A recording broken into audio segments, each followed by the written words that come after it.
Ser Podcast.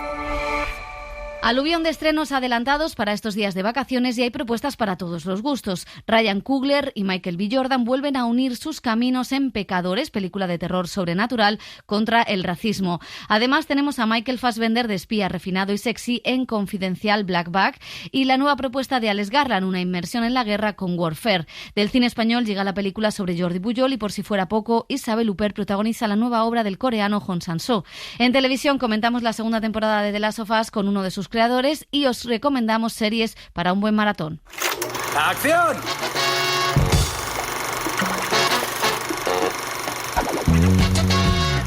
El cine en la Ser con Pepa Blanes.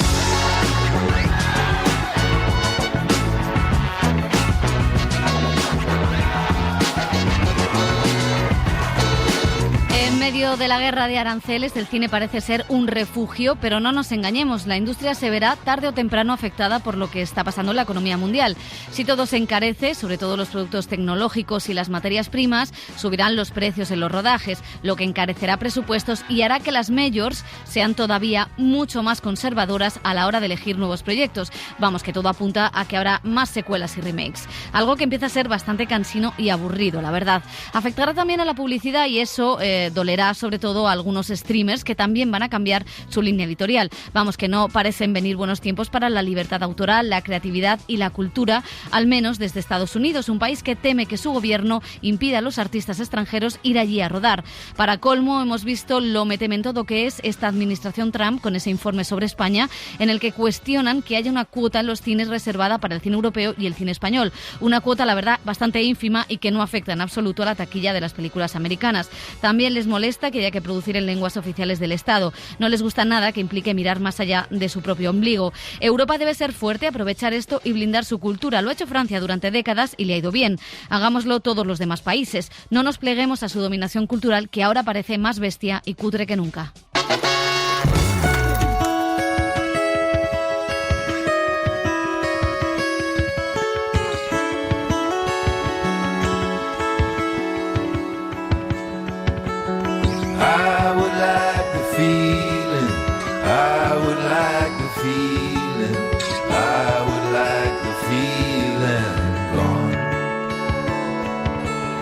I don't like the way it's, I don't like the way it's, I don't like the way it's looking. Buenas noticias esta semana también para el cine español, porque en las secciones paralelas del Festival de Cannes tenemos también presencia española. En la Semana de la Crítica estará Guillermo Galoe con Ciudad sin sueños, una película que, como su cortometraje, presentado también en el certamen y que luego ganó el Goya, habla de la situación de la Cañada Real en Madrid. Después de haber estrenado mis anteriores trabajos en Cannes, en la quincena de cineastas y en la sección oficial de cortometrajes en Cannes, pues volver con el largo, con Ciudad sin sueño, esta vez a la Semaine de la Critique, es una pasada. La peli es el resultado de 6 años haciendo cine junto a una comunidad que está en los márgenes más extremos de la sociedad. Y entonces, llevar la película al centro del cine mundial, pues para nosotros es una victoria en términos de representación, ¿no?, de las personas y las voces que hay en la película, ¿no? Bueno, pues se suma a Carla Simón y a Oliver Lasse, que estarán en competición oficial por esa Palma de Oro. Está también Gala Hernández, que ganó un César por su corto La mecánica de los fluidos y presentará su nuevo cortometraje en la quincena de realizadores. Y recordamos, Rodrigo Sorogoyen será el presidente del jurado de precisamente la Semana de la Crítica, o sea que tendrá que ver la película de Guillermo Galoe. O sea pues que... muy bien, muchísimas ganas de que haya tanta representación española. Esperemos que haya un voto ya para esta película. ¿Te imaginas? Imagínate sobornando a Sorogoyen. Solo nos ha faltado una cierta mirada. Estamos presentes en todas las secciones este año del Festival de Cannes. Bueno, estamos ahí con esa coproducción que sí, es española. Sí, es verdad, es cierto. Pero todavía, quedan algunos títulos por anunciar, a ver qué nos tiene preparado Fremo. Creemos que nada más español, pero alguna sorpresa tendrá todavía Thierry Fremo. Bueno, pues iremos viendo que todavía queda un mes para Cannes, pero sí que tenemos ya los estrenos de Semana Santa en las salas. Y la verdad es que hay mucho bombazo americano. Vamos a empezar con Vampiros, en la superproducción de Ryan Coogler, el director de Black Panther, que ha tenido un presupuesto sin límites para esta historia. Pecadores, ambientada en los años 30, en el sur de Estados Unidos, con toda esa conflictividad racial, donde dos hermanos gemelos, que interpreta a los dos Michael B. Jordan, crean un club de blues solo para negros, pero son atacados por vampiros, algunos hasta del Ku Klux Klan. He recorrido todo el mundo. He visto a hombres morir de formas que no imaginaba que fueran posibles. Pero a pesar de todo lo que he visto,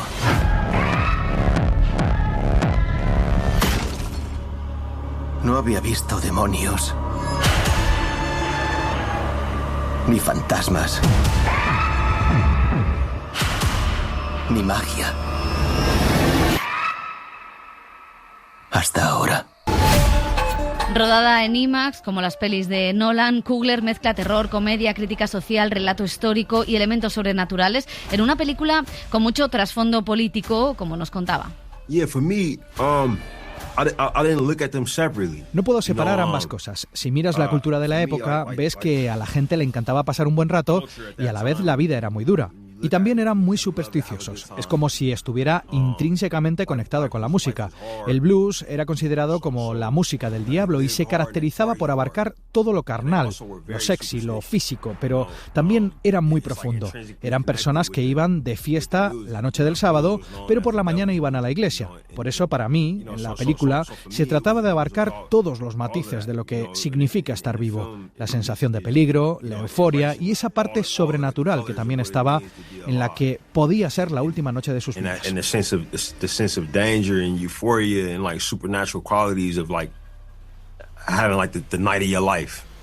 Hablaba también el director de cómo todo el cine de terror que le interesa es político.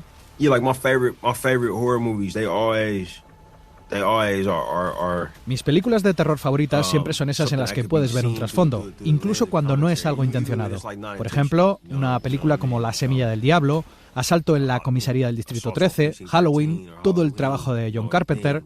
Creo que Jordan ha hecho un buen trabajo comunicando lo que pensaba del momento, pero a la vez asustando a los espectadores. Son muchas capas. El terror tiene una capacidad increíble para hacer eso. Es probable que la primera historia que se contaran los seres humanos fuera una historia de terror.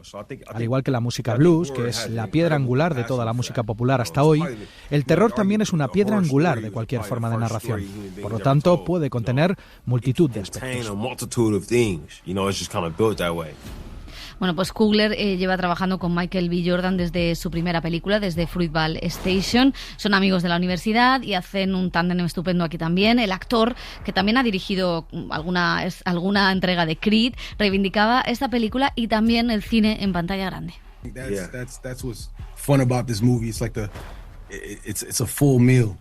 It gives you everything you're looking for, you know, and it's shot and meant to be seen on the biggest screen possible. Y decía el actor que lo divertido de esta película es que es como un menú completo, ¿no? Que te da todo lo que buscas. Está filmada para ser vista en la pantalla más grande posible para que no pierdas detalle, con las cámaras IMAX y con toda la experiencia en el cine. Y recordaba que bueno, que uno de los objetivos de esta película es devolver la ilusión o las ganas por ir al cine después de todos los meses y los años de la pandemia, donde la gente había dejado de ir al cine. Y decía que vayan, que dejen a los niños con la niñera, que compren palomitas y las tiren al aire en ese guiño a lo que está pasando en los cines con Minecraft, que la gente llega a un momento de la película en que dice algo Jack Black y entonces tiran las palomitas al aire y ya ha llegado a ir la policía a las salas de cine a ver qué estaba pasando ahí. Bueno, pues la verdad es que muy muy interesante lo que propone. A mí me ha gustado mucho, me lo he pasado muy bien en esta película, que es sexy, que da terror, que hay muchísima sangre en el tramo final, que juega con la reapropiación cultural de los blancos por parte del blues, donde el villano es un irlandés, o sea, donde hay muchísimos guiños a situaciones políticas, donde vemos un poco cómo estos zombies se expanden por un lado, estos vampiros, perdón, se expanden mordiendo por un lado, pero también por otro convenciendo a la gente, como hace la extrema derecha en la actualidad. O sea, que hay situaciones que son bastante curiosas, y después pues todo un disfrute de género con muchos homenajes, lo decía el director, a muchas películas que todos tenemos en la la mente cuando se nos ocurren, pensamos en películas de vampiros, y con un Michael B. Jordan que tiene un carisma excepcional, hay historias de amor, está la brujería, han rodado en Nueva Orleans, con lo cual pues toda esa idiosincrasia de la ciudad se cuela en la película, que tiene un presupuesto enorme, y la verdad es que es curioso que Warner le haya dado tanto dinero a Ryan Coogler, o sea que nos alegramos de que lo haya hecho. Más interesante, porque tiene solo 38 años y ya ha estado a cargo, ¿no?, de algunas de las películas de Creed, de Black Panther, y ahora le dan libertad para crear esta historia que tiene ese trasfondo histórico que comentaba Pepa, pero llevándosela al género y con una lectura indudablemente en política, y creo que es uno de los directores a tener en cuenta al nivel de la industria americana, ¿no?, de los que hacen músculo en la industria, y qué interesante también esa asociación o esa casi hermandad que tiene con Michael B. Jordan, los dos yendo mano a mano en proyectos así de grandes para la industria. A ver qué tal funciona en taquilla esta película, que no sé si más allá fuera del contexto americano también tiene, bueno, Black Panther lo tuvo, veremos qué pasa con esta. Y vamos a seguir con género, del terror vamos a pasar al thriller, de la mano de uno de los directores más efectivos de Hollywood, de Steven Soderbergh. Confidencial es una historia de espías, donde un agente de inteligencia se enfrenta a una prueba de lealtad entre su matrimonio o su país, como Bill Clinton, básicamente. Michael Fassbender y Cate Blanchett son los protagonistas. Noto perfectamente cuando me observas. Lo siento. Me gusta. Sé que no es una cena informal como las que te gustan. Sí, es un grupo inusual. Una extractora de datos, 2 agentes y la loquera de la casa. ¿Y vamos a la caza de...? Severus. Hace tiempo que no invitamos a un traidor a cenar. Al menos sabiéndolo. Con el actor que vuelve a tirar de carisma y elegancia británica, ha hablado José.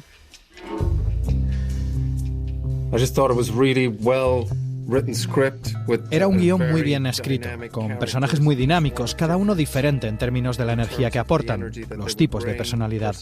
El guión me pareció muy inteligente, además era gracioso y me decidí muy rápido, lo que siempre es muy buena señal. Y luego, por supuesto, con Steven Soderbergh dirigiéndolo, era un matrimonio perfecto. Pensé que empezarías con el polígrafo. He preferido empezar con algo más elegante. It's psychological warfare. I think it's a thriller, I think it's sexy, it's shot beautifully. Es como una guerra psicológica, es un thriller, es también sexy, está muy bien filmado, creo que es inteligente y además gracioso. Cuando entramos en este mundo, por lo general o muchas veces, todo está impulsado por la acción, y es bastante interesante cuando te adentras en los detalles de lo que se necesita para operar en este mundo. También está la paranoia, que es una especie de posición de descanso en la que estas personas están todo el tiempo, incluso dentro de su propio piso. Tienen que mirar por encima del hombro. Pensé que la tensión estaba ahí de una manera más interesante que solo mediante secuencias de acción. ¿Qué hay en el menú? Noche de juegos. ¿Habrá un marrón que limpiar? Con suerte. I did a lot of fishing when I was a boy. We lived by a lake, so it was, you know, I was quite happy when I lost a hook. Yo pescaba mucho cuando era niño. Vivíamos junto a un lago. Me sentí muy feliz cuando perdí un anzuelo. Estábamos en el lago y me las arreglé para volver a poner el anzuelo. Es bastante sencillo. Cocinar también me gusta. Eran elementos divertidos del personaje. Toqué el piano en una escena que nunca llegó a la película. Tuve que trabajar también en eso. Sí, estuvo genial. Fue como cuando en algunas películas, por ejemplo, de Ipcress Fail, veías al personaje de Michael Caine que también disfrutaba cocinando. Y lo que fue interesante ver es cómo ese tipo de conocimiento culinario se ha mantenido en los 50 últimos años en el Reino Unido, porque es algo muy elegante que tenga champiñones enlatados en The Ipcress Fail. Pero sí, es guay. Es bonito cuando tienes todos esos tipos de capas diferentes en un personaje. Con alguien como George, es una persona muy solitaria fuera de su relación con Catherine. No te imaginas que tenga muchas amistades íntimas. Tiene una especie de asfixia emocional. No es alguien que se sienta muy cómodo en una charla normal.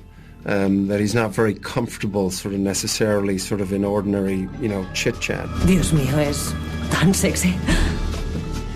Bueno, le acompañan en el reparto actores como Reggie Jeans y Naomi Harris. 2 películas ha estrenado este año Steven Soderbergh, director de títulos como Sexo, Mentiras y Cintas de Vídeo, como Traffic, como la saga Oceans. ¿Sigue en forma Elio Castro?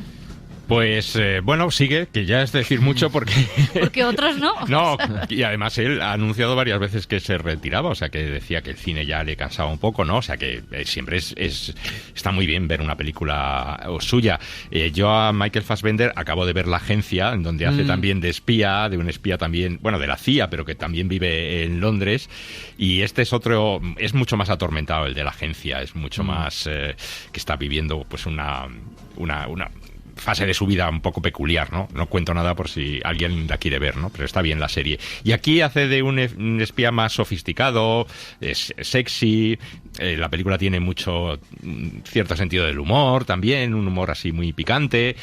La pareja que hace con Cate Blanchett a mí me hace gracia.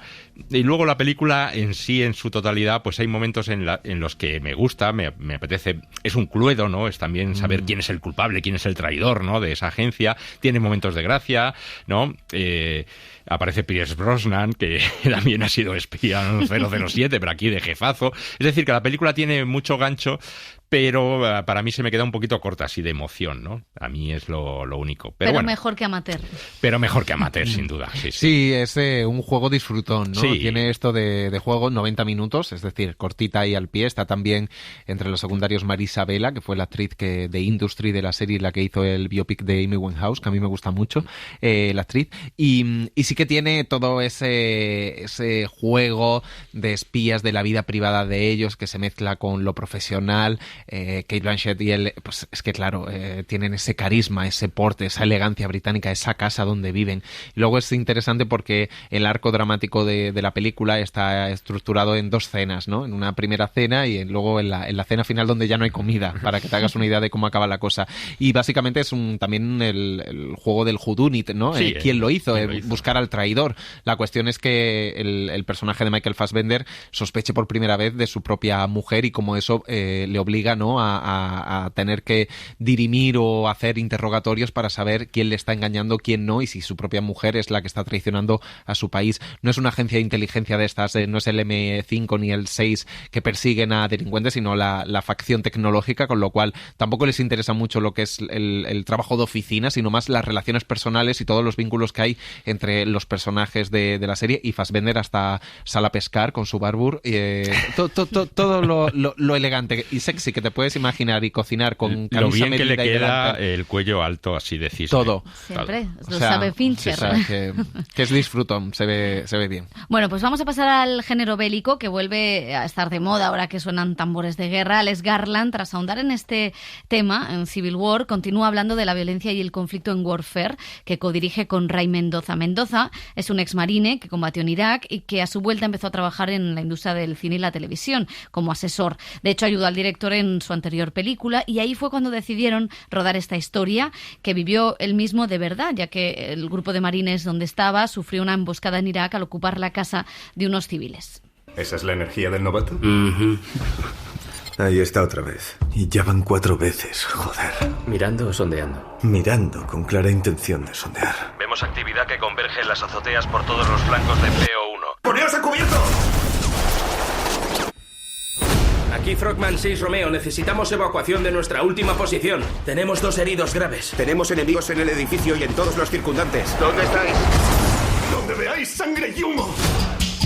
Bueno, rodada casi como en tiempo real, la idea era meter a los espectadores en esa casa, que fue atacada, como decimos, por los insurgentes iraquíes, que tuvo varios heridos del ejército americano y que esperaban la ayuda de los helicópteros para evacuarlos, una ayuda que se hacía esperar. Well, actually, all of that just comes from the same thing. So if you say, here's our job is to attempt to recreate this as accurately as we are able. Y decía el director Alex Garland que toda la intención y todo el objetivo de la película era recrear esta historia con la mayor precisión posible. Tratamos de no distorsionar el hecho real, como se lo habían contado, ni romantizarlo, sino recrearlo, reconstruirlo de la manera más fiel posible. Bueno, pues la película, como decimos, llega en un momento complicado políticamente, pero dice el director que esa sensación de guerra que sentimos ahora en realidad ha estado siempre presente desde toda la historia de la humanidad, comparaba con los griegos incluso, y que la película no dice nada del momento actual. Eso sí, nos decía cuál debía ser la posición de los políticos. I would make a distinction between pacifist, which says no war under any circumstances ever, or anti-war. And to me, anti-war is just a rational position. Y decía que no es lo mismo ser pacifista, estar en contra de la guerra en cualquier circunstancia, que contrario a la guerra, que es la postura que él cree que es racional, el estar en contra de una guerra. Los políticos que buscan la guerra deberían dejar de ser políticos e irse a un hospital psiquiátrico porque la guerra es un estado irracional, decía Alex Garland. Y todo esto lo decía con Ray Mendoza sentado al lado, que un poco más y me dijo, si saben cómo me pongo, ¿para qué me invitan?, ¿no? Llegó a decir, ¿para qué nos llevaron a Irak si sabían lo que íbamos a hacer allí? Ahora que no se quejen de lo que hicimos, ¿no? Que fue una auténtica masacre, como lo ha dejado claro incluso el periodismo norteamericano. Bueno, Warfare. Pues sí, es un poco lo que decía Ray Mendoza, es la alegoría de cómo los americanos entran en un sitio, lo ponen todo patas arriba, los destruyen todo, les importa un bledo quién está en esa casa e incluso los soldados iraquíes que les apoyan, y luego, si de visto no me acuerdo, se van por donde han venido, pero lo dejan todo destrozado, ¿no? Hombre, la película sí que funciona en el sentido de que pasas un rato a tiempo real, pues con tensión, viendo a ver lo que va a pasar con estos soldados, pues todos estos tópicos que hemos visto de las películas de guerra. Claro, viendo Civil War, pues uno espera que tenga más profundidad, ¿no? A mí me parece que se queda un poquito en lo puramente bélico, sin ningún otro significado más que ese que he dicho, que ya es bastante, ¿no? Y luego lo que no me gusta de la película es el tufillo así patriotero, que sobre todo es al final de la película, que para mí desmerece totalmente lo que puede ser la película. Sí, yo creo que es que a la película le pasa lo mismo que a Estados Unidos con cualquier país que invade, es que no le interesa nada de lo que está contando, ¿no? Y quiere que vivas esa experiencia, y eso está bien, pero es que no lo sé, o sea, quiero decir, el inicio a mí me parece brillante, como al principio tú sientes, sobre todo los silencios, cuando estás a la espera de que sabes que te van a atacar, sabes que los insurgentes están preparados y estás esperando. Eso me parece brillante, cómo logra captar la atención y cómo tú entras en ese grupo de marines y a veces hasta quieres que no les pase nada. Pero llega un momento de la película que solo la forma se come al fondo, y que ya estás harto de estar ahí metido, que ya estás harto de ver las machiruladas de este grupo de marines, y que ya esa forma o esa precisión casi de vivirlo en tiempo real se te olvida y no te interesa nada, porque no tiene nada de profundidad, no tienen carisma, y entiendo que no es lo que busca, pero es que como espectador el pacto que haces con él lo olvidas o lo romperías en cualquier trozo. Y luego el final con esas imágenes es una cosa patriótica horrenda, y sobre todo me sorprende que un director británico en 2025, después de todo lo que se ha dicho, ¿no? Que de todas las películas sobre Vietnam que decían, sí, es sobre Vietnam, pero nunca están los vietnamitas, de todas las películas sobre Irak donde no estaban los iraquíes, que todavía se vuelva a cometer eso, ¿no? Que todavía no importe. De hecho, a mí me encanta la escena, que es la única vez que habla la mujer iraquí a la que le han ocupado su casa, porque los ocupas no están en Madrid, están en Bagdad, y entonces la mujer dice ¿por qué? Y es que a la película le falta el por qué, y eso me parece bastante grave. Sí, yo creo que está demasiado obcecado y ensimismado en despojar toda la película de cualquier tipo de narración, básicamente. Entonces está solo pendiente de cómo llevar a imágenes casi en tiempo real esta operación, que de hecho no es ni una batalla, o sea, es un pequeño segmento, ¿no? Una emboscada dentro de una guerra, y está tan ensimismado con que el sonido, con que la imagen, con que te transmita todo eso, que a mí me da exactamente igual lo que le pase a esos soldados. Es que en ningún momento, incluso si los atacan, si les disparan, si todo salta por los aires, me llega a preocupar. Y creo que, hombre, el cine, entiendo que él lo que quiere hacer es algo muy descarnado, muy bruto, muy crudo, para que tú sientas como un videojuego prácticamente, o sea, sería como un videojuego pero rodado muy muy bien, para que sientas esa tensión, esa violencia, ¿no? Esas relaciones, cómo explota todo entre entre ellos en ese momento, pero no me interesa absolutamente nada porque me parece insustancial lo que me está contando. No llego ni a interesarme por los personajes, pero es que no me interesa ni la forma en que me lo está contando, porque qué me quiere contar y dónde me quiere llevar esta película como narración, ¿no?, cinematográfica. Entonces es la forma por la forma que se come cualquier cosa que sea mínimamente interesante. Sí, se criticó mucho, por ejemplo, el francotirador de Clint Eastwood, pero claro, comparada con esta tenía mucho más trasfondo, ¿no? En el francotirador tú incluso podías debatirle a Clint Eastwood si estaba moralmente, dónde se posicionaba, ¿no? Porque Eastwood es muy listo y la posición moral puede ser muy fascistoide o puede tener depende de cómo te posiciones o cómo entiendes esa película, y creo que tenía unos matices y que se podía entender de muchas maneras. Era muy rica, o Black Though derribado incluso, que también tenía este tono casi de vivencia con el ejército. Me parecía mucho más profunda e interesante que esta, que además viene de un director que sí tiene esa profundidad, con lo cual... Y además mi problema extraño. Ni siquiera es moral, de que no me esté contando, sino el problema es, ¿sabes? Porque si quiere ser una peli fascista, que lo sea. O sea, que, no, hombre, no. No, ya la fascista criticaremos. No, sí. que sea de... Hombre, fascista es una cosa antidemocrática, preferimos que sea de derechas. Ficción fascista, es decir, desde la ficción, si me quiere hacer una película que reivindique la guerra desde defendiendo el fascismo, que la haga, o sea, la defenderemos y la criticaremos. Me refiero que no es una cuestión de lo que plantea moralmente, sino es una cuestión de que no está contando absolutamente nada, ni le interesa a esos personajes. Total. Bueno, vamos a seguir con cine español, con Pare Nostre, que es un drama político de Manuel Huerga, el director de aquel fantástico biopic sobre Puig Antich, con guión de Toni Soler, uno de los creadores del programa Polonia. Trata de contar la caída en desgracia de Jordi Pujol, una de las grandes personalidades políticas del siglo XX, historia de corrupción, de padres e hijos, de abuso de poder y también de esa relación entre España y Cataluña.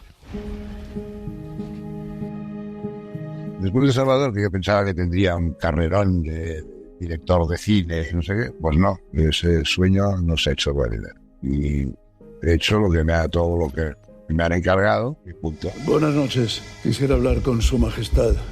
Bueno, no, perdón, con don Juan Carlos. Soy Jordi Pujol. Por supuesto, es uno de los pocos personajes, por no decir el único, que no había sospechado nunca que me pudiera llegar, por lo de la similitud física por encima de todo.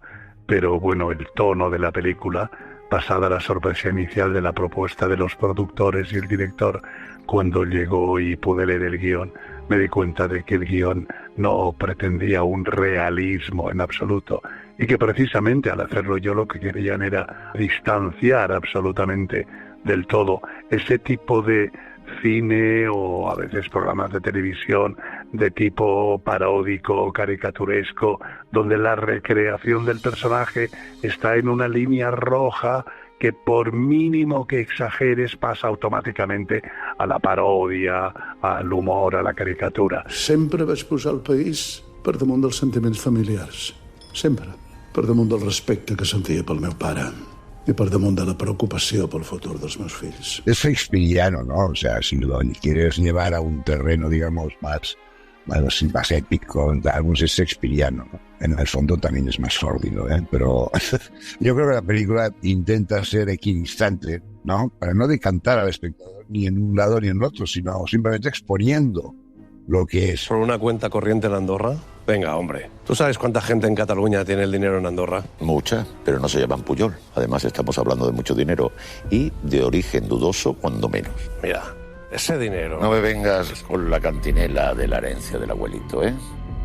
Seamos adultos. La película no oculta nada, no se dice nada en esta película que no se sepa. Todo lo que explica la película ya se sabe. Lo que hace es que, al dramatizar esta historia, yo creo que la hace más atractiva de cara al espectador. Comentarios se han hecho. Películas sobre Pujol es la primera que se hace. Película dramática, o sea, ficción, ¿no? Y deberé recordarles que todos podemos salir perdiendo si hay un factor añadido de inestabilidad en Cataluña.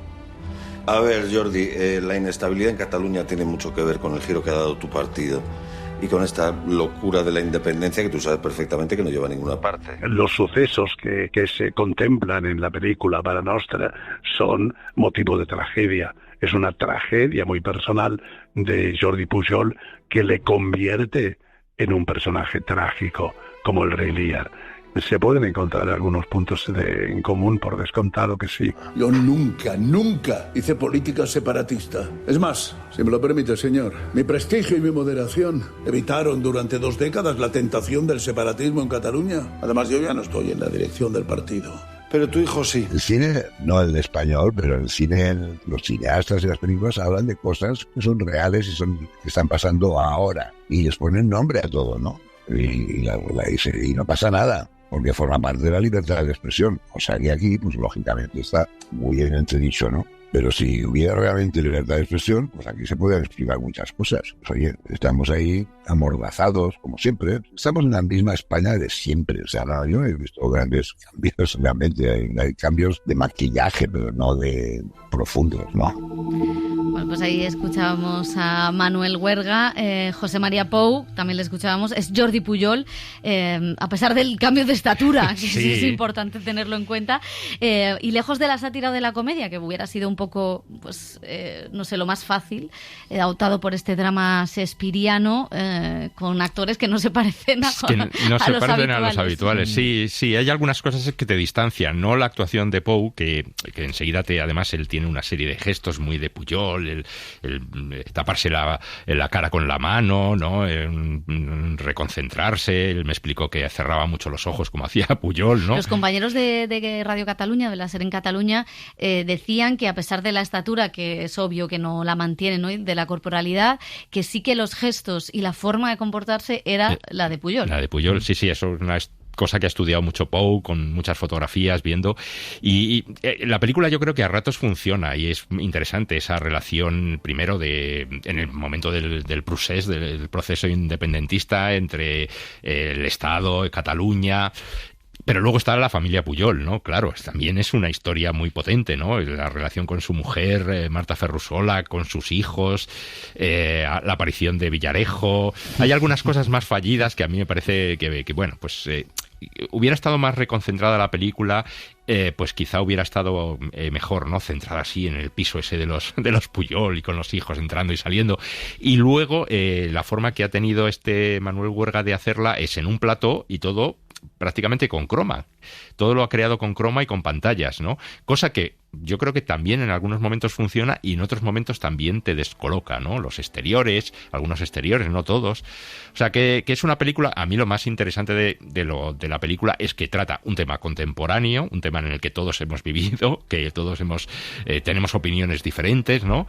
Y que está bien que el cine lo trate, ¿no? O sea, la valentía de tratarlo y de tratarlo de una manera seria y controvertida. O sea, que también hay opiniones, puede haber a favor, en contra, y las cosas que dice Manuel Huerga pues también son discutibles, ¿no? A mí me gusta que se atreva, que lo cuente ahora que está por salir la última parte del juicio, ¿no? Hacia Pujol, y que no se haya ido a la sátira y a la parodia, porque creo que la sátira y la parodia son fantásticas y consiguen mirar adentro de muchas cosas, pero no siempre. Creo que en el caso de la corrupción, creo que muchas veces el meme ha dulcificado las cosas que ha hecho la persona, ¿no? Lo digo por Rita Barberá, lo digo ahora por Mazón, que a veces el meme no nos hace verle hace que nos olvidemos del dramatismo de la situación, ¿no? Y a veces a mí eso me preocupa.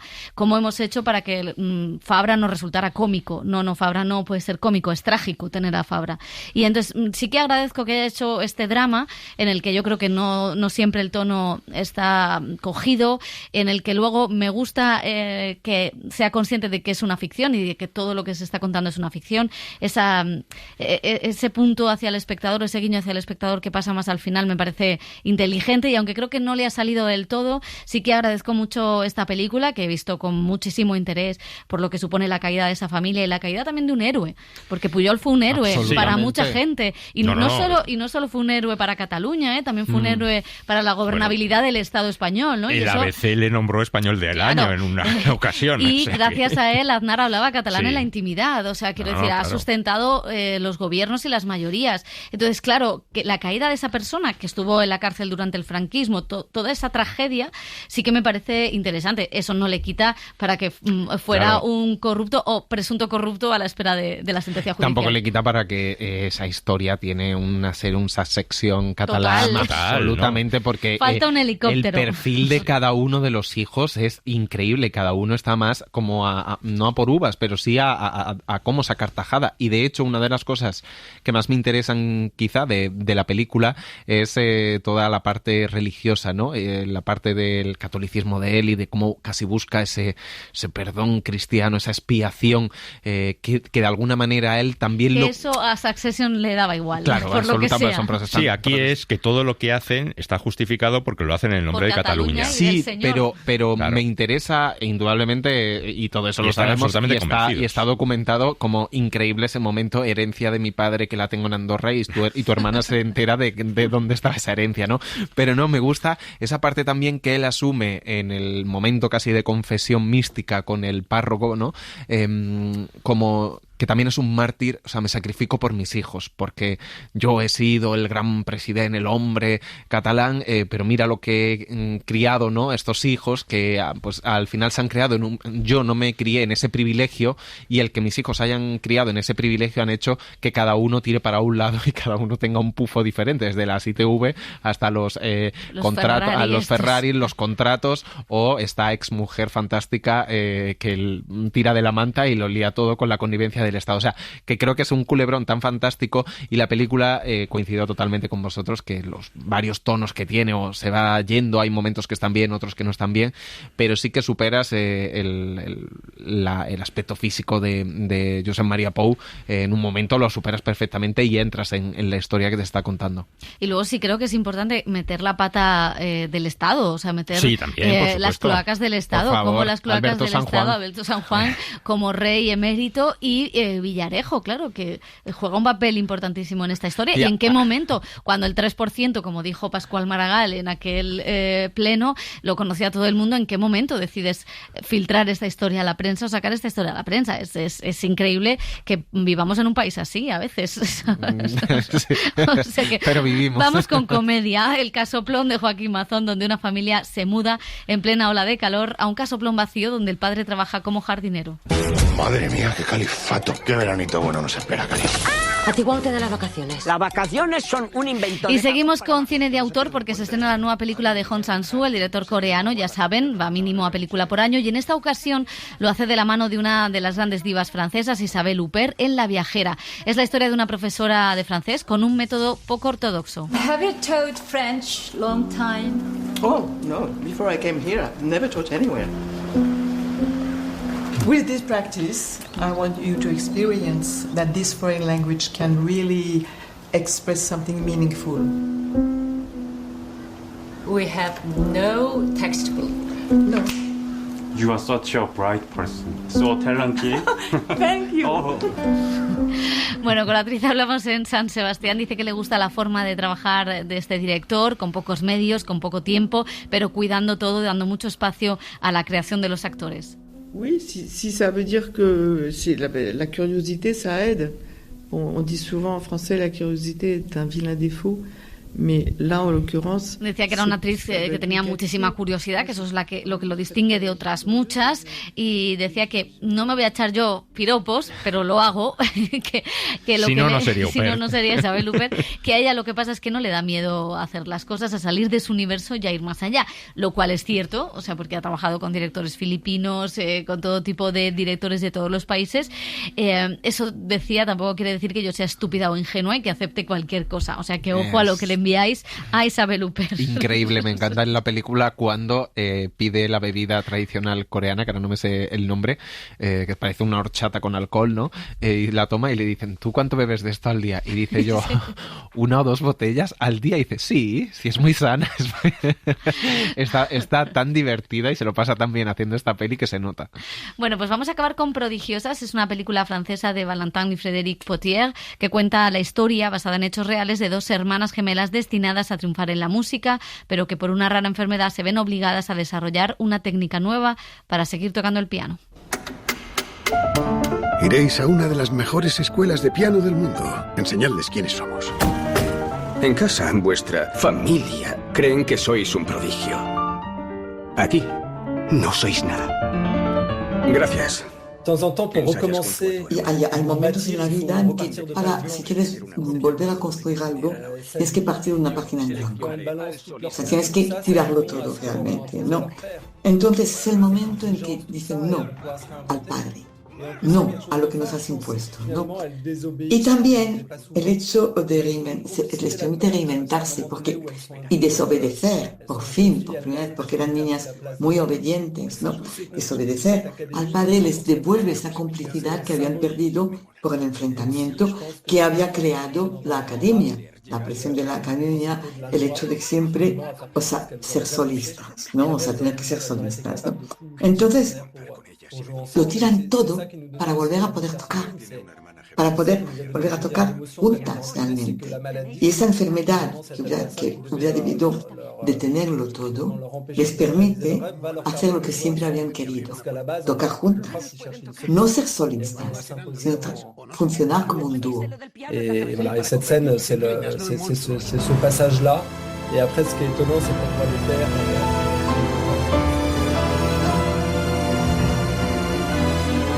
No nos vamos a rendir, no hasta intentarlo todo.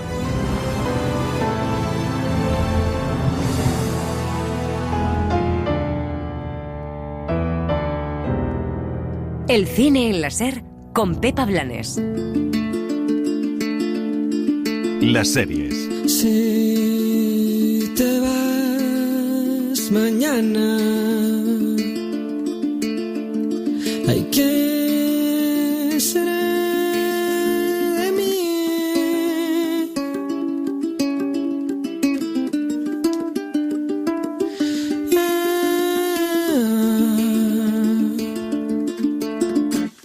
Si te vas mañana.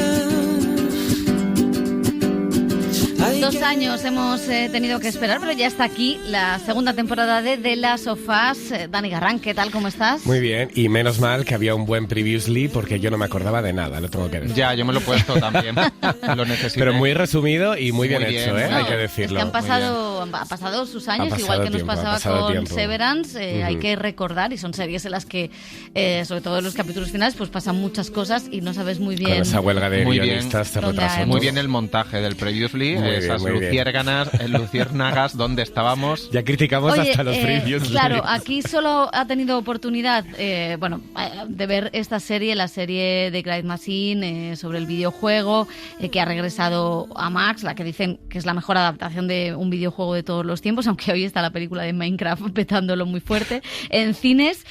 Hay quien dice que tú eres el único que has tenido todos los screeners, o casi todos, de esta temporada. El resto hemos podido ver uno porque no hemos tenido screeners más que aquellos que hacían las entrevistas. Hemos visto solo el que han visto los oyentes, estrenado en Max. Es verdad que había un advisor, o sea, un aviso del director diciendo: por favor, respetad los spoilers, como hizo Tarantino en Cannes. Sí, así es. Vamos, yo tuve que firmar una carta de embargo que me llevaban a la cárcel prácticamente si soltaba algo de lo que sería pasaba. Mala Pero también os digo una cosa, la serie se basa en el videojuego. Toda la gente que ha jugado al videojuego sabe perfectamente lo que va a pasar. Yo no he jugado, ¿vale? Entonces ahí no lo sé. La carta, pero bueno, ninguna sorpresa de cómo terminará, porque además está claro, y lo ha dicho los dos creadores en este caso varias veces, ellos van a ser fieles al videojuego y van a parar ahí, no van a hacer un Juego de Tronos ni van a saltarse la historia, así que sabemos perfectamente cómo acabará. Bueno, pues todo este programa de hoy es un intento de meter en la cárcel a Dani Garrán, que rompa los Venga, vamos spoilers. allá, a ver si lo conseguimos. Bueno, vamos a empezar ese mundo posapocalíptico. Vamos a ello, nos depara una temporada más sangrienta. Es una ¿no? temporada más sangrienta, cargada de giros de guión. Hasta aquí puedo leer. El instinto de supervivencia de los protagonistas, de Joel y Ellie, interpretados por Pedro Pascal y Bella Ramsey, vuelve a activarse 2 años después del estreno de una serie que se convirtió rápidamente en un fenómeno de masas. Esta segunda temporada se basa en la segunda parte del videojuego, creado por Neil Druckmann. Transcurre 5 años después de la primera, con los protagonistas establecidos en una ciudad y con problemas personales más que amenazas zombies. Ellie tiene 19 años y yo soy lo que soy.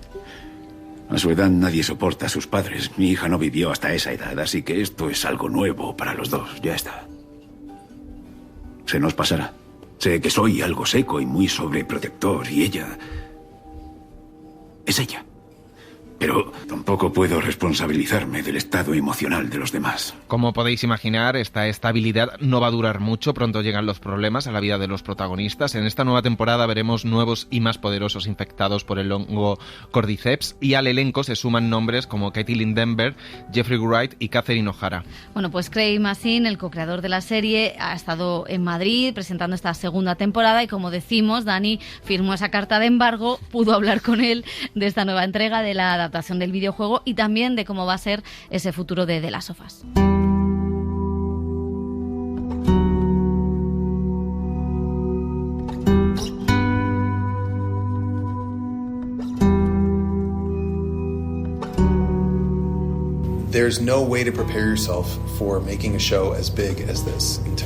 No hay forma de prepararse para hacer una serie tan grande como esta en términos de alcance, escala y cantidad de tiempo que lleva.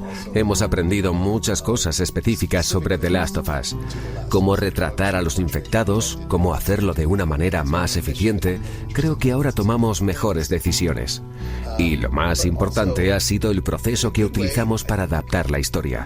Nos miramos el uno al otro y dijimos, ¿funcionó? ¿Para qué cambiarlo? Hagámoslo exactamente igual. Joel está preocupado. Ah, venga, no me jodas. Bueno, la última vez fuiste un pelín imprudente. Eran 2 corredores y un chasqueador sin dientes. Me ocupé de ellos. ¿No era esa la misión? Fuiste a patrullar sola, Ellie. Las normas están para algo. Venga ya. Dina siempre hace eso mismo y nadie la manda a vigilar la puta valla. Tommy, soy mayor. Joel no puede decirme lo que debo hacer. Well, The Empire Strikes Back is a great shorthand for second act. El Imperio Contraataca de Star Wars es una excelente forma de abreviar la segunda temporada. Es una historia en la que los personajes ya no son quienes eran cuando empezaron, pero aún no son quienes acabarán siendo, ni en quién deben convertirse. Están creciendo. Ellie tiene 19 años. Todos nosotros, cuando teníamos 19 años, estábamos viviendo nuestro propio Imperio Contraataca. No sabemos quiénes somos. No somos niños, no somos adultos. ¿Qué somos? Da miedo. Pero también es una oportunidad para crecer y tener éxito de maneras que no teníamos antes. Gran parte de la historia trata sobre este fascinante tiempo intermedio en el que nada se resuelve, y personalmente esas son las historias más divertidas de escribir. No tenemos que hacerlo. Solo quiero que lo sepas. Ya, pero ¿qué otra cosa podemos hacer? Siempre podemos volver con Tommy y olvidar todo este maldito asunto. Con lo que hemos vivido, con lo que he hecho. No puede ser para nada. I've spent my entire adult life writing things for people to watch. He pasado toda mi vida adulta escribiendo cosas para que la gente las vea, y todo está profundamente conectado con los actores que interpretan estos papeles. Imagino cosas, siento cosas, escribo cosas, pero los seres humanos necesitan transmitirlo. Y trabajar con Bella y Pedro ha sido la experiencia más gratificante que he tenido como guionista escribiendo para actores. Es un placer trabajar con ellos y tuve mucha suerte porque no solo son geniales por sí solos, sino que juntos su química es extraordinaria. Al verlos a los dos formar esta increíble relación de padre e hija, a menudo bromeo diciendo que Bella es la madre y Pedro es el niño. Están muy unidos y funcionan muy bien juntos. No sé si alguna vez volveré a tener algo así, aunque debo decir que al ver a Bella Ramsey e Isabella Merced juntas he vuelto a tener la misma sensación. Y al trabajar con Kaitlyn Dever vuelvo a tener esa sensación. Probablemente me esté maldiciendo al hablar de toda esta suerte.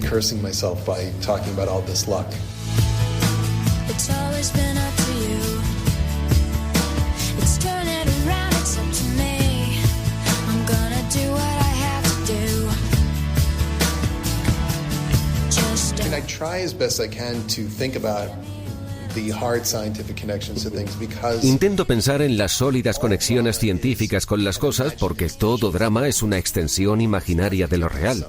Si no está conectado de alguna manera con lo real, nunca lo creeremos. Hablamos de Star Wars antes. No tenemos la fuerza, no podemos usarla. Pero la fuerza es una extensión de un concepto muy real de manifestar cosas, creyendo en las cosas, confiando y esperando. Y los hongos son reales. Representan un aspecto de nuestro planeta en el que no pensamos lo suficiente. Es una parte del tejido de la naturaleza que ignoramos. Así que aunque a los humanos les gusta pensar que estamos a cargo del planeta, no lo estamos. Vivimos en ella y con ella, y hay una vasta red de hongos bajo tierra. Es bueno que al menos seamos conscientes de la forma en que estamos conectados con nuestro mundo, porque cuando no lo hacemos, bueno, ya vemos lo que pasa. No tenemos dónde meter a esa gente. Ya lo he visto. Tal vez tu consejo debería dejar de acoger a tantos. Es nuestro consejo. Vienen huyendo de asentamientos colapsados y de los infectados.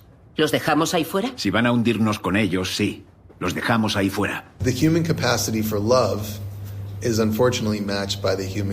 La capacidad humana de amar, lamentablemente, va acompañada de la capacidad humana de odio y violencia. Eso no es aleatorio. No se trata de una coincidencia. El odio y el amor son dos caras de lo mismo.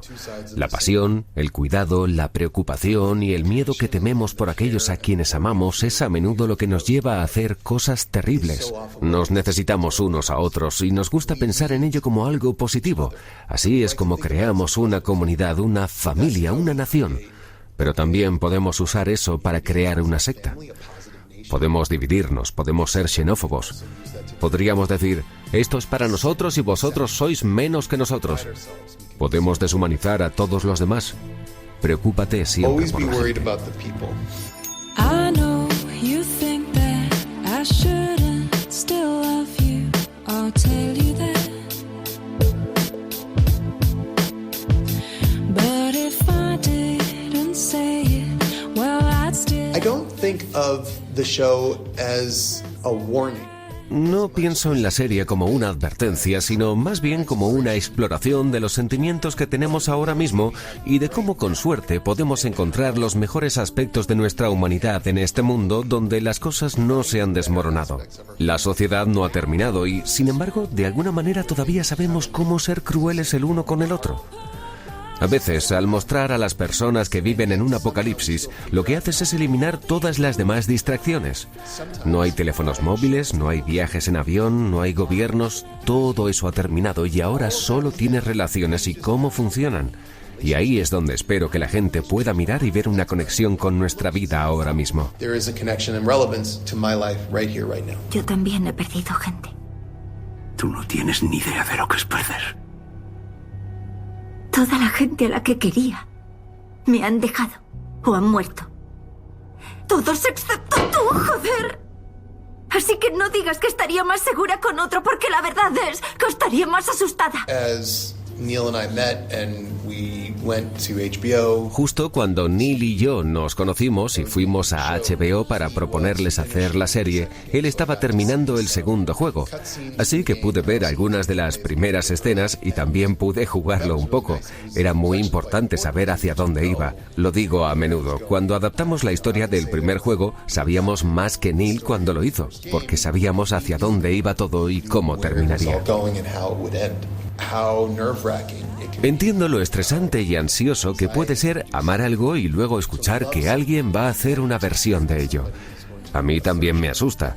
Neil y yo intentamos evitar todo el ruido que podemos y seguir nuestro corazón para hacer la mejor serie de televisión posible, con la esperanza de que los fans del juego lo aprecien como una nueva versión, y pareció funcionar bastante bien para la primera temporada.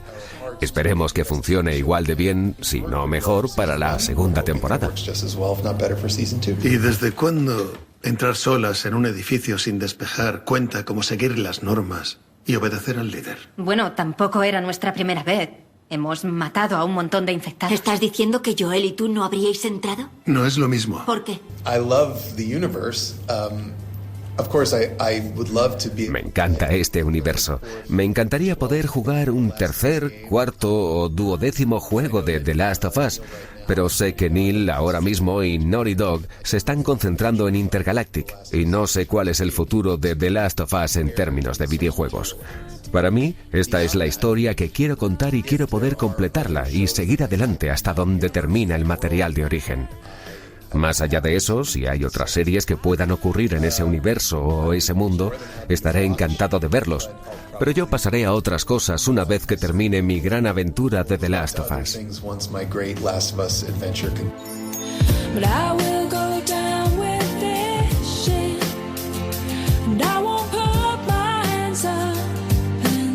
Bueno, chicos, pues Sin spoilers, este primer capítulo, Dani, tú si quieres hacer algún ligero apunte un poquito más global. Algún ligero apunte, guau, qué miedo, con pies de plomo. No, bueno, yo creo que ha vuelto en muy plena forma. Creo que le viene muy bien esa elipsis de 5 años para colocar a los personajes en otro lugar, en un punto un poco más maduro, con una experiencia y con relaciones ya formadas dentro de ese pueblo en el que viven, nuevos personajes y la amenaza que se cierne sobre ellos. Y me gusta también que se separen un poco de ese mundo post-apocalíptico, de los zombies como tal, para hablar de las relaciones personales, de cómo se gestionan o se gobiernan esas comunidades y de hacia dónde va esa relación entre los protagonistas, ¿no? Que es lo que más me interesa. A mí me parece, me ha sorprendido en este primer capítulo un cambio, que es un cambio, yo creo que también de estilo y de narrativa. Por un lado, el primero era sobrevivir, y aquí parece que vamos a ver venganza, reparación y justicia, que es lo que piden las víctimas del franquismo y no tienen. Y sí, exactamente eso, ¿no? El primero era toda esa estética de las películas de zombies, de las películas posapocalípticas, quizá con la estética que tenía ya el propio diseño de arte del videojuego, y aquí lo que vemos es ya una estética de western, con ese final que nos dice que en ese segundo capítulo pues habrá una batalla, y también un poco pues lo que apuntan también las crónicas internacionales a que tendrá mucho protagonismo ese antagonista que viene un poco a vengarse, ¿no?, de todo lo que pasó en el final de la otra temporada. O sea que es interesante ver ese cambio, y si ese cambio de estilo y de tendencia, que no sé si estaba en el videojuego, va a permanecer durante toda la temporada o solo ha sido en este primer episodio. Se quejan también de que no hay un episodio como el del año pasado de esta pareja gay, ¿no?, que vivía en casa. Veremos también si hay alguna ruptura con lo que es el esquema narrativo o la trama. A mí de momento sí que me interesa seguir viéndolo, y eso que a pesar de yo pensé que con tanta diferencia entre una temporada y otra yo me iba a quedar por el camino, y no, me ha parecido curioso. Sobre todo porque creo que va a ser interesante, aunque yo tengo dudas del efecto y si funciona, esa elipsis de 5 años, ¿no? Nos va a obligar a que hay muchos huecos que rellenar en la historia de estos personajes, ¿no? Cómo han llegado ahí, qué pasó entre ellos, cómo fue su relación, por qué están distanciados, muchas cosas que aún no sabemos, que yo creo que la temporada va a ir rellenando. Sí que me gusta un poco que cambien, como decíais vosotros, las dinámicas, ¿no? E incluso el aspecto que tiene la serie más cercano a otras producciones, y lo que estoy bastante a favor, como comentarios frívolos, es Catherine O'Hara de terapeuta, siempre a favor, porque es una persona que te puede ayudar en lo que quieras en la vida, bien de Go Lesbians a tope, a favor también siempre, y lo que temo y el mayor riesgo es que se convierta en una The Walking Dead cara. Es decir, que me acaben dando igual, de tantas vueltas y giros, los personajes, porque yo sufro si veo que están en peligro, y que acaba siendo como una especie entre venganzas, acción, huida hacia adelante, y que se me agote si no hay una buena construcción de personajes y una narrativa. Eso es un temor, sí. No digo que esté pasando. Creo que puede ser porque la adaptación nunca sabemos lo que coges o lo que desarrollas o lo que no, pero creo que era una de las grandes bazas del videojuego, que, por ejemplo, a muchos jugadores, al tener que jugar con la villana, al principio rechazaban el tener que ponerte en la piel de la que va a vengar a los protas, ¿no? Y sin embargo, como el videojuego estaba creado de tal manera que los personajes tenían muchos claroscuros. Espero, ¿no?, que manejen y sigan esa... Hombre, yo parte. espero que hagan lo que dicen que van a hacer y acaben a tiempo la serie. Acaben a tiros. La serie da para otra temporada más, como mucho. Absoluta confianza en los guionistas que están detrás del proyecto. Pero estaré vigilante. Pero estaré vigilante para que no sea un The Walking Dead caro y acabe pues sin interesarme como acabó The Walking Dead después de una primera temporada fantástica, ¿no? Entonces, pues bueno, vamos a seguir viéndola y ya comentaremos pues sí, los capítulos. Iremos poco a poco vigilantes a ver cómo avanza The Last of Us. Y en los últimos días también han llegado más series internacionales bastante interesantes. Vamos con unas cuantas recomendaciones para disfrutar esta Semana Santa que va a llover. Sí, porque después de Mad Men habíamos visto a Jon Hamm como secundario en series como Fargo, The Morning Show, pero es ahora cuando vuelve con un papel protagonista a televisión. Lo hace en Vicios Ocultos, la nueva serie de Apple TV Plus, en la que interpreta a un administrador de fondos que después de años de lujo y despilfarro ve cómo su acomodada existencia se pone en peligro después de ser despedido y divorciarse. Para salir adelante comienza a robar en las casas de sus adinerados vecinos, donde encontrará más de un jugoso secreto. Llega un momento en el que un hombre tiene que dejarse de gilipolleces e ir al puto grano. Me han despedido.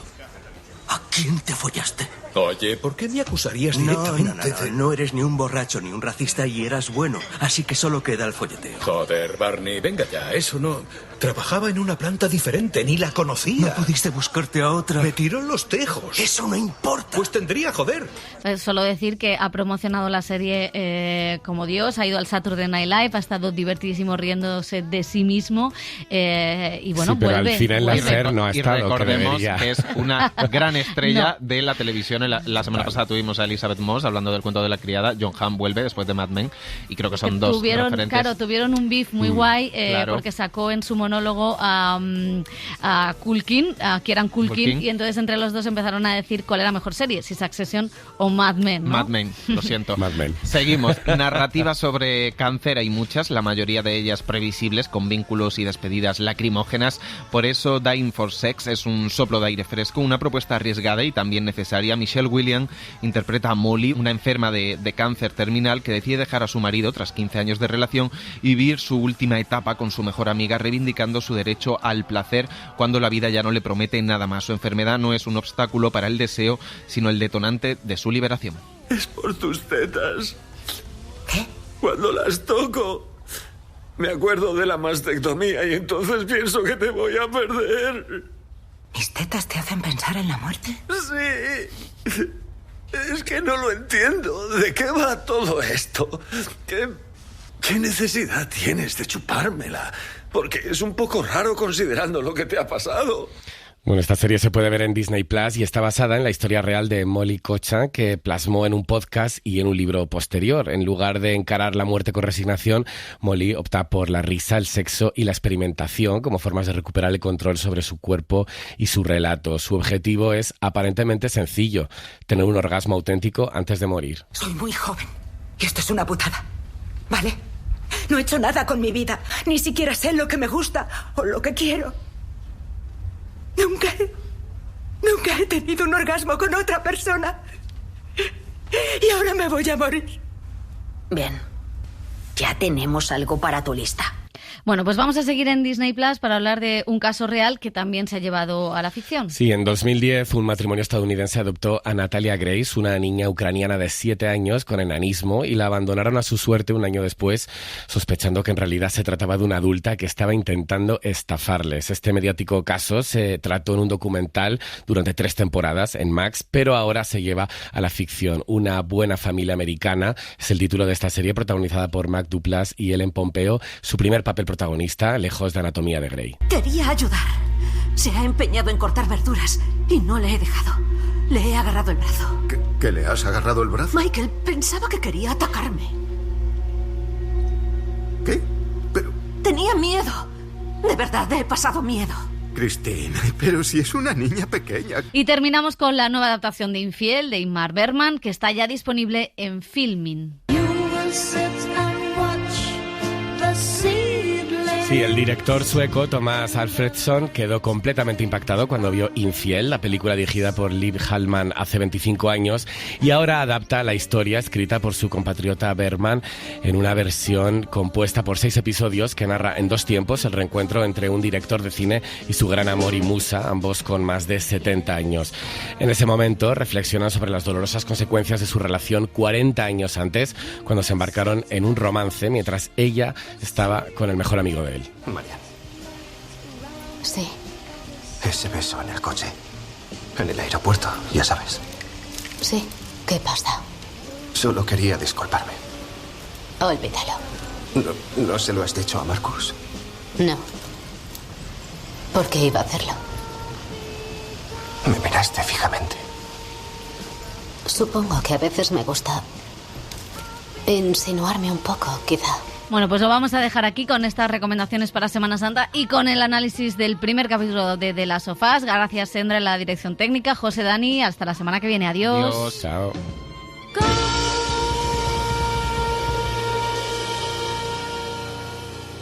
Para no perderte ningún episodio, síguenos en la aplicación o la web de la SER, Podium Podcast o tu plataforma de audio favorita.